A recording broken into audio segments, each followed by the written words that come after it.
Alright guys, hope you're doing good. And listen, the purpose of this video is to show you from A to Z the process on how we do the short-term follow-ups with our prospects so that we can actually book more meetings that we need, okay? And listen, the process that I'm about to break up for you guys is literally the exact same process that we use with only one main difference. And I will just show you that straight away because I want to make the most use of our time. And it is the following. If you have more leads than you have time, okay? Then, of course, you can do less work or less effort in your follow-up process. Make sense? Because of course, if you have 25 plus new leads per day, I would actually invite you to do 4 follow-ups in the course of 2.5 weeks so that you can actually book meetings. And on the flip side, if you have less leads, that means that you have more time, which ultimately means that you have to put more effort, okay? More effort in your follow-up process, and this can be in the form of video, this can be done in the form of audio, can be in the form of memes, and that's how you can actually maximize as much as possible from your existing lead flow. Make sense, guys? So without further ado, I want to start off with the follow-up fundamentals, okay? Because the first thing I want you guys to understand is that I would break down a 3-hour video just saying follow up till your ears start bleeding, because that's how important it is to follow up. The money that you'll make 90 days from now is exactly the reflection of the conversations and follow-ups and the content you're making today. Always remember that. By the way, let me know if you guys like this new setup. I just want you to be transparent with you and let me know if you actually prefer this than the typical wall setup that I have in my channel. Let me know in the comments and also by liking this video, okay? Now guys, the fortune is in the follow-up, and unless you have more leads and you have time, you follow up till your leads tell you to fuck off. Anyone at any given time has leads that they can follow up with, for example, from your Facebook group, from your previous outbound campaigns, from your ads, from old content that has engagers, etc. So refer back to the channels of opportunity if you're interested in seeing more in depth the different channels that you may have to follow up with prospects, okay?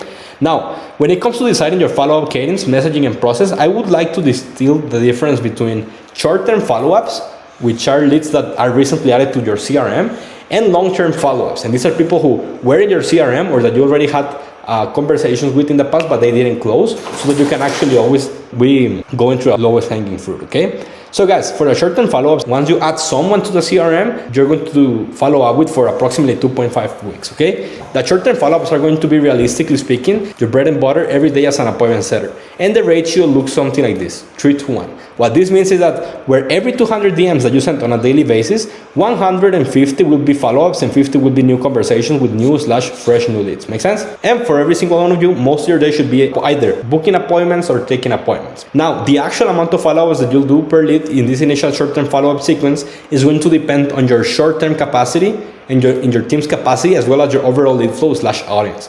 That said, the minimum number allowed per lead that you can do is 4 follow-ups. Like I was saying, if you have more leads than you have time, you can do 4 follow-ups. If you have less leads but you have more time, you can do all the way up to 8 follow-ups per lead, so you can squeeze as much juice as possible, okay? Without considering the initial touch point that generated the conversation. This is another big thing. Follow-ups is something that you do with the prospects that you have in your CRM. But the people that you have in a CRM is just a reflection of the attention that you gathered either via outbound, via ads, or via content. This video is not going to cover the ways in which you can get people to the CRM. I'm going to do a video on that in the future. This is specifically on the follow-ups that you can make either with people from your outbound campaigns, whether it's called email, cold calls, whatever it might be, whether it's from paid ads, depending on, regardless of what funnel you're using. Make sense? Now, very important, guys, here's the typical follow-up cadence that I like to use for my leads, okay? So I do 4 follow-ups because I'm in a unique position where I honestly have a lot of leads. So the way I like to go around it is the following. First follow-up, 24 hours after the conversation is stalled. Second one, 2 days after the last one.